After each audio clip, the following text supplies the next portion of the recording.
নতুনদেরকে, যেটা doctor Yunus sir বলেছেন যে পুরানো জঞ্জাল সরাতে নতুনদের আগমনের কোনো বিকল্প নাই। আপনারা বলেন পুরানোদের দিয়ে পরিবর্তন হবে? 53 বছর তারা পরিবর্তন করতে পারে নাই।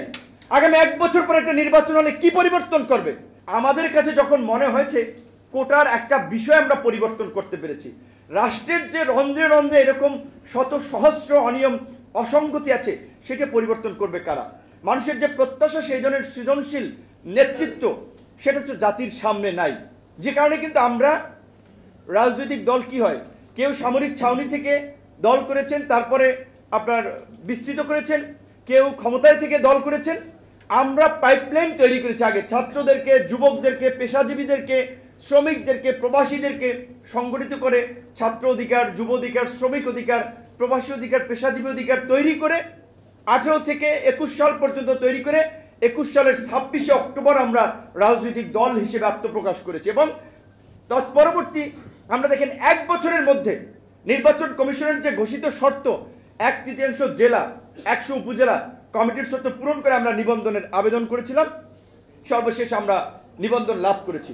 আমরা সেই কোটা সংস্কার থেকে তখনই কিন্তু আমরা বলেছিলাম রাষ্ট্র সংস্কার প্রয়োজন, এই রাষ্ট্রের পরিবর্তন প্রয়োজন, রাজনীতির পরিবর্তন প্রয়োজন, ভালো মানুষগুলোকে রাজনীতিতে এগিয়ে আসতে হবে, মেধাবীদেরকে রাজনীতিতে এগিয়ে আসতে হবে।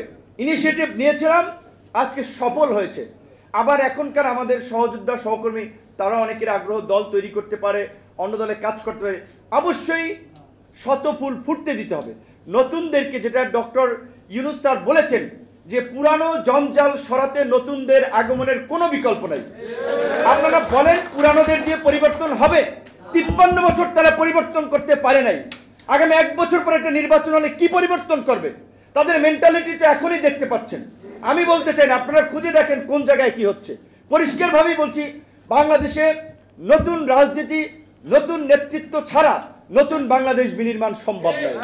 সুতরাং নতুনদেরকে এগিয়ে আসতে হবে এবং জনগণের কাছে যেতে হবে। জনগণ আপনার কাছে আসবে না, যেটা আমরা আমাদের নেতা কর্মীদেরকে বলছি।